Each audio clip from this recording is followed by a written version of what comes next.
Welcome to Chillin' 101. We hope this video helps.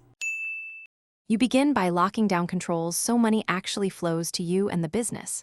Start today by setting a $200 register float and a firm end-of-day reconciliation. This prevents shortfalls. You also need authorized POS and bank access so deposits and sales records match. Make sure tips and overtime are documented, and contractors provide Form 1099 when applicable.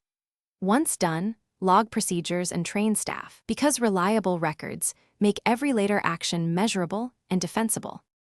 Now you move into execution, drive revenue and reduce costs simultaneously.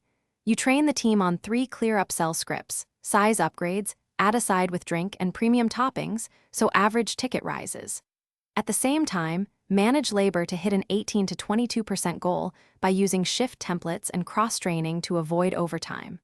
Audit inventory weekly and set par levels to reduce waste and shrinkage. Once these systems run, margins improve and you create real, repeatable cash. Finish by converting improvements into cash in hand and documented wins. You run a weekly profit and loss and sales per hour review, then adjust pricing or promotions based on what moves margin most.